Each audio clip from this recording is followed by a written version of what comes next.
जिस दिन आप किसी व्रत को उठाओ, शिव पुराण की व्रत शिव पुराण कथा कर रही है, जिस दिन आप पशुपति व्रत उठाओ, सोमवार व्रत उठाओ, मंगलवार, एकादशी, कोई भी व्रत अगर आप उठा रहे हो तो पहले सबसे पहले जाकर अपना जो परिंडा होता है ना, पानी का मटका, पानी का स्थल, पानी का जहां जल भरते हो, पात्र भरते हो, वो स्थल जो होता है ना, उस स्थल के पास में खड़े हो, हाथ जोड़कर निवेदन करो अपने पूर्वजों से कि मान लो अगर मेरे व्रत में कोई त्रुटि होती है, मेरे व्रत में अगर कोई गलती होती है, तो हे देवाधिदेव महादेव, हे मेरे घर के पूर्वज पितर, जितने मेरे कुल देवी कुल देवता आहूत वासुक जो भी हैं, आप उस व्रत को संभाल लेना, मेरी गलती को आप सुधार देना। उनके पास जाकर क्यों कहना चाहिए? क्योंकि वो हमारे बुजुर्ग हैं, बड़े हैं, हम उनसे छोटे हैं, हम छोटे हैं। माफी मांगने में, सॉरी कहने में, क्षमा मांगने में कभी पीछे मत हटो। और जब इस चित्तवृत्ति में अहंकार आ जाए तो पीछे हट जाओ। जब इस चित्तवृत्ति में अभिमान आ जाए, गर्व के शब्द आ जाए, अहंकार के शब्द आ जाए कि मैं कर रहा हूं, मैं करा रहा हूं, मैं कर रहा हूं, मैं का जब संबोधन आ जाए तो पीछे हट जाइए। और जब कहीं एक स्वारी संबोधन से, एक क्षमा संबोधन से अगर बात सवरती हो तो वहां स्वारी और क्षमा मूल हो जाते हैं।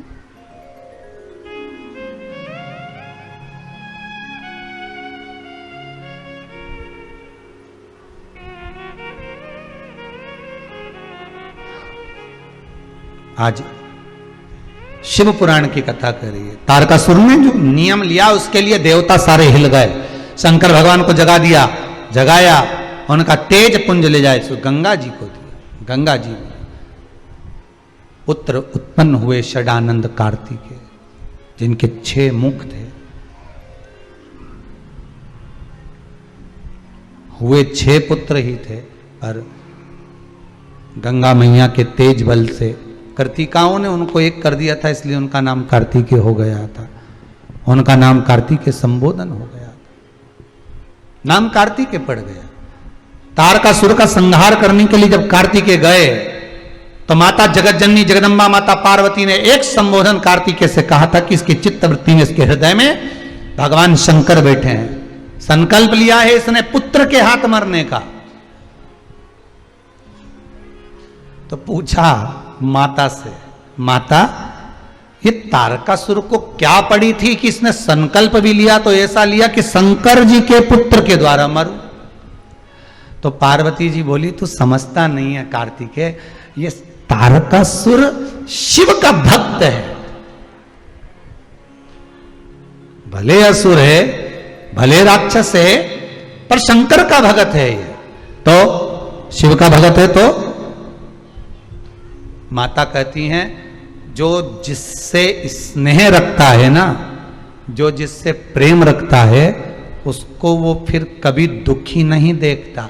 तारकासुर को भी मुझे लगता है भगवान शंकर को देखते होंगे कि भोलेनाथ जी ने सती मैया जब से जलकर भस्म हुई हैं, माता सती जब से जलकर भस्म हो गई हैं, भोलेनाथ जी अकेले रह रहे हैं, तब साधना में रमे हुए हैं, तब साधना में लगे हुए हैं। तो हो सकता है कि तारकासुर को अच्छा नहीं लग रहा होगा, इसलिए तारकासुर ने यह वर रख लिया, यह वर मांग लिया कि मैं मरूं तो शंकर के पुत्र द्वारा मरूं, शिव के पुत्र द्वारा मैं मरूं। अगर मैं मरूं तो शिव के पुत्र। मेरा निवेदन सबसे, शंकर के अगर आप उपासक हो, आप राम के उपासक हो, आप कृष्ण के उपासक हो, आप जगतजननी जगदम्बा के उपासक हो, आप जिस भगवान की भक्ति को अपनी चित्तवृत्ति में धारण करते हो, जिंदगी में कभी उसकी निंदा मत सुनना। पतिव्रता नारी अपने पति की कभी निंदा नहीं सुनती, और पत्नी पति की निंदा नहीं सुनता, पति पत्नी की निंदा नहीं सुनता। हाँ, अगर मन में कुछ भाव हो तो निंदा सुन ले तो बात दूसरी है। माता पिता की निंदा या माता पिता पुत्र की निंदा कभी नहीं सुनते, कभी नहीं। जहां प्रेम है वहां निंदा का कोई काम नहीं है। जहां प्रेम है वहां निंदा किसी काम की नहीं है। अगर आप शंकर से स्नेह रखते हैं, शंकर से प्रेम रखते हैं, शिव की आराधना करते हैं, और कोई आपसे कह दे आओ क्या शंकर की कथा सुनते रहना, क्या शिव जी के, शंकर के लिए अगर कोई शब्द कह दे, या तो कानों पर हस्त कमल रख लो, अपना हाथ रख लो, या फिर वहां से चल दो, जवाब दो, नहीं तो जाओ, पर निंदा नहीं सुनो। ना तो शिव पुराण की निंदा सुनो, ना शंकर की निंदा सुनो, ना शंकर के भक्त की निंदा सुनो, ना नंदी की सुनो, ना शिव मंदिर की सुनो। मैं शिव की निंदा, या राम की आप आराधना करते हो तो मैं राम की निंदा नहीं सुन सकती, मैं कृष्ण की निंदा नहीं सुन सकती, मेरे को ये निंदा नहीं सुनाती। वो ऐसा कर रहा है, करने दो, आग लगे बस्ती में, अपन रहो मस्ती में, क्या किसको रोइए, चादर तान के सोइए, अपने को क्या करना, निंदा करने वाला करेगा, करते रहेगा।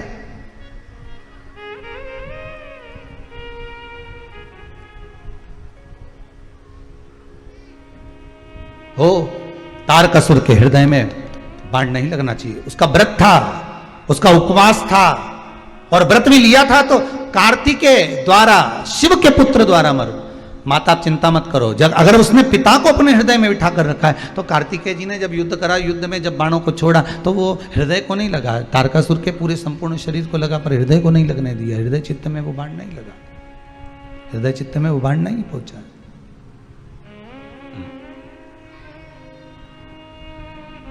बस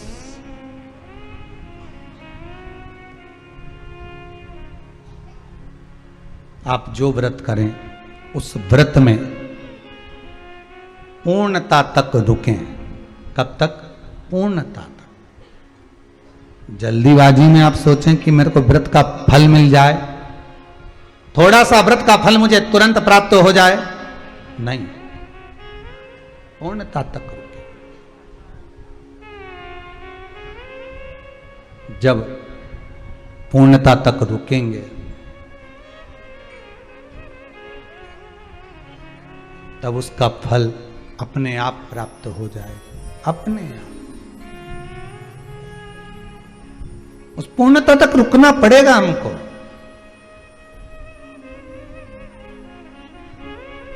कई माताएं तो बड़ी और चतुर होती हैं महाराज। हरतालिका तीज का व्रत आता है या करवा चौथ का व्रत आता है तो रात्रि को एक बार 3 बजे उठ के अच्छे से खा पी लेती है। बेटियों को उठा देंगी, बहुओं को उठा देंगी, माता उठ जाओ, जल्दी उठो, चाय बना लो, जल्दी से टोस्ट लिया, बिस्कुट लिया, ये लिया, वो लिया, और सब रात्रि के सुबह तो कि मम्मी अभी तो 3 बज रही, 4 बजे ब्रह्म मुहूर्त लग जाएगा, खा लो, खाओ। और हरतालिका तीज का व्रत सुबह से चालू हुआ, मालूम पड़े करवा चौथ का व्रत सुबह से चालू हो, और ये सब रात के 2-2:30 बजे बेचारा पति तो सो ही दिया, और ये सब निपटा निपटूली, और सवेरे उठते से ही आज तुम्हारा मुंडा सुखी रिया। अब पति बोले तो आज व्रत है ना तुम्हारा। अब उसको क्या मालूम कि बेचारा वो तो सो ही रिया था, नहीं 3 बजे तो मिक्सचर सेव सब निपटा गई, पराठे बने के रखे थे वे भी खा गई। सवेरे डब्बा देखा कि गाय की रोटी देना है तो एक नहीं मिली, आधी रात के तीनों देवरानी जेठानी सब खा गई सब। और वो के बाद भी कह रही 1-2 और बना के धर देती ना, अपन रात के तो अच्छा रहता, तो रात के धर देती तो और वो खा जाती है। और करा है शिव व्रत, करो, हृदय से करना, जितने व्रत करो आप हृदय से करना और दिल से करना, तो मेरा महादेव दिल से देगा भी सदी, आपको बहुत देगा, प्रदान करेगा वो सुख संपदा समृद्धि। ऐसा हिंदू धर्म में कोई व्रत नहीं जिस व्रत का फल जीव को ना मिले। आप जिस व्रत को दिल से करोगे उसका फल तो मिलेगा ही। व्रत